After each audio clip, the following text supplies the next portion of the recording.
Salut à tous les amis, alors nouvelle vidéo, on débriefe le Classico au Bernabéu qui avait lieu ce soir, qui vient de se terminer. Avant de débriefer le match en lui-même, on revient sur les compositions d'équipe assez rapidement. Côté FC Barcelone, avec quelques changements, Ter Stegen au but, ensuite la défense, c'était Araujo à droite, Piqué ainsi qu'Eric Garcia en défense centrale, ainsi qu'à gauche Jordi Alba. Un milieu de terrain, Frenkie de Jong, Busquets, Pedri. Et devant, on avait à gauche Ferran Torres, en numéro 9 Aubameyang, et à droite Ousmane Dembélé. Donc pas de Dani Alves au début du match, alors qu'on pouvait s'y attendre. Côté Real Madrid, Courtois au but, pas de surprise. Ensuite la défense, Militao, David Alaba. Sur les côtés, Carvajal, Nacho. Le milieu de terrain habituel, Modric, Casemiro, Kroos. Et on avait en plus Vasquez pour compléter le milieu de terrain. Et devant, Vinicius et Rodrigo. Donc, débriefons ce match. Une première mi-temps qui a commencé avec beaucoup d'intensité, beaucoup d'action. Le FC Barcelone qui a concédé la première action. C'était l'action de Rodrigo qui finalement va frapper juste à côté. Mais on a vu que la vitesse de Rodrigo pouvait poser problème.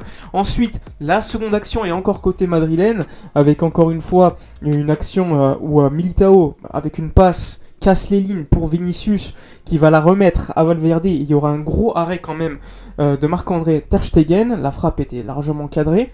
Ça aurait pu faire 1-0 et l'arrêt de Ter Stegen nous fait du bien. Et ensuite c'est là qu'à partir de ce moment-là, c'est que le Barça a dominé.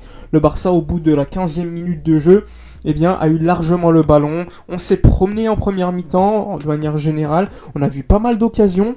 Que ça soit à un moment donné un centre de Ferran Torres pour Aubameyang dans les 6 mètres, avec un gros arrêt de Thibaut Courtois. Juste après, Ousmane Dembélé sur la même action, une autre frappe et un arrêt de Thibaut Courtois.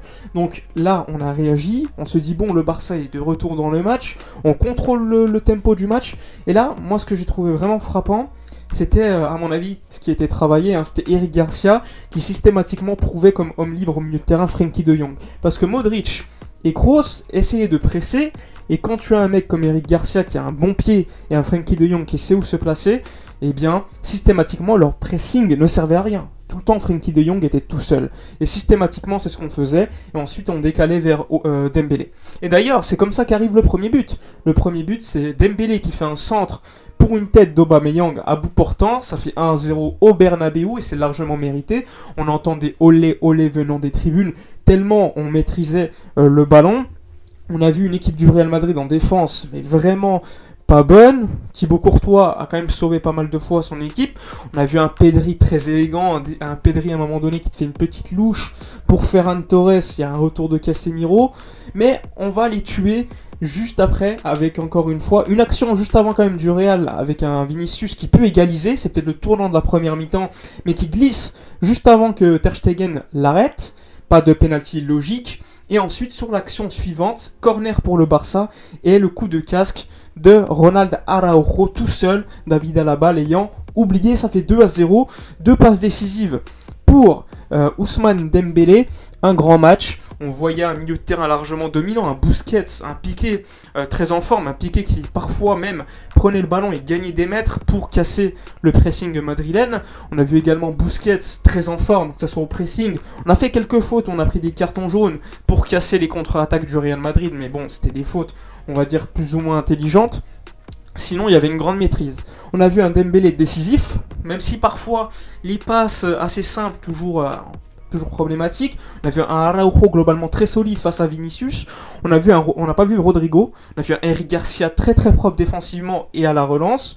En première mi-temps aussi, j'ai trouvé Pedri, Frenkie de Jong très important, même si parfois Pedri ne prenait pas les risques adéquats. Il calmait quand même le jeu, calmait le tempo du match. Et devant, on a vu un Ferran assez intéressant sur le côté, même s'il n'a pas été clairement décisif. Il aurait pu l'être par des centres, par ses appels également. Et le but de Aubameyang qui a tout simplement changé la première mi-temps. Le premier but est toujours le plus important. Et ensuite Dembélé décisif par 2 fois en première mi-temps. Donc 2-0 à la mi-temps. Beaucoup de maîtrise côté FC Barcelone. Un Real Madrid dans les cordes. Et on s'attendait évidemment à une réponse en seconde mi-temps. Alors la seconde mi-temps désormais, Alors au bout d'une minute de jeu, directement, t'as une grosse action pour Ferran Torres, hein, puisque le Real a fait un changement, Camavinga était rentré, c'était complètement désorganisé côté Real. Et t'as encore une fois une passe magnifique, je sais pas c'est de qui, je crois que c'est de Busquets pour Ferran, qui se présente tout seul devant Courtois et qui loupe l'action. Et là on commence à se dire non, c'est pas possible, on n'a réussi pas à tuer le Real à ce moment-là, on sait que le Real ils peuvent revenir à tout moment. Et non, 2-3 minutes après, action splendide, encore une fois le Real Madrid complètement déséquilibré derrière.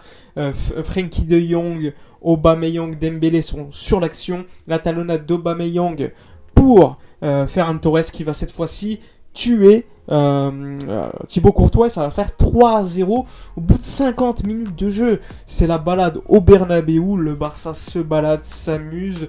Et en plus de cela, ça va continuer. Ça va continuer parce que 5-6 minutes plus tard, eh bien le Barça va encore marquer. On pensait qu'il y avait hors-jeu. Eh bien non. Encore une fois, Aubameyang qui est décisif. Et c'est Ferran Torres qui est passeur. Cette fois-ci, encore une fois, un très bel appel de Ferran Torres qui montre ses qualités. C'est un mec qui, au niveau des appels, est impeccable. Au niveau de la création des espaces, est impeccable. Qui sait s'associer avec ses coéquipiers. Et surtout, eh bien, il est efficace, quoi qu'on dise, même si on l'a vu depuis le début, depuis son arrivée au Barça, il ne l'a pas forcément montré, mais globalement, d'habitude, c'est un mec efficace, qui stat assez souvent. Et là, encore une fois, ce soir, ça fait une passe D, un but pour lui. Aubameyang, deux buts, une passe D, Dembélé, deux passes D, un grand match. On va faire tourner ensuite, on va faire rentrer Adama Traoré, Alves, Nico Gonzalez, Gavi qui va remplacer Frenkie de Jong. En bref, on va s'éclater. Memphis Depay va aussi pouvoir jouer quelques minutes. C'était tranquille. On a vu un piqué d'un assez bon niveau, encore une fois, il faut le dire. Busquets également, qui a dominé le milieu de terrain. Un Pedri qui a été excellent aussi. Un Frenkie de Jong, pour moi, capital, tout comme Eric Garcia. Un Araujo très très solide. Globalement, une équipe qui a brillé. Même si la seconde mi-temps, on l'a vu, hein, il y avait déjà 4-0 au bout d'une heure.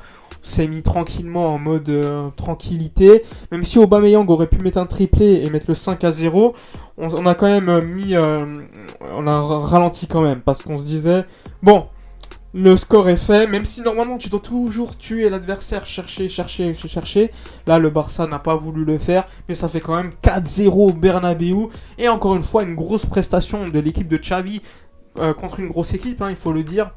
Que ce soit l'Atlético, que ce soit le Napoli, que ce soit le Real Madrid, on leur met 4 buts à chaque fois. Et ça, c'est quand même la marque quand même d'un grand coach. Un Aubameyang qui, depuis qu'il est arrivé, fait que de marquer. Un Ferran Torres qui marque beaucoup et qui fait pas mal de passes décisives également. Un Ousmane Dembélé retrouvé. Un Frenkie de Jong d'une grande qualité. Un Busquets d'un niveau qu'on n'a pas vu depuis longtemps. Un Piqué très solide. Un Ter Stegen décisif également. Bien, quoi dire, le Barça sort encore une fois grandi, sachant qu'en plus les adversaires en Liga avaient perdu des points, que ce soit le Real Betis qui a fait nul, le FC Séville qui a fait nul, la Real Sociedad qui a fait nul, le Villarreal qui a perdu, et on bat le Real Madrid. Donc ça, c'est quand même une grande nouvelle pour le FC Barcelone qui remonte encore une fois à la 3ème place et qui peut viser la 2ème place du FC Séville. Enfin bref, la fin du débrief, j'espère que la vidéo vous aura plu, dites-moi dans les commentaires votre homme du match. Pour moi c'est clairement Pierre-Emerick Aubameyang, même si c'est très compliqué de choisir, hein, vu la performance qui a été faite par les joueurs du Barça. Franchement, on va être très heureux et profitez, parce qu'un 4-0 au Bernabeu, c'est pas souvent, même si la dernière fois c'était quand même en 2015-2016 chez eux. Enfin bref, je vous dis à la prochaine et d'ici là, portez-vous bien.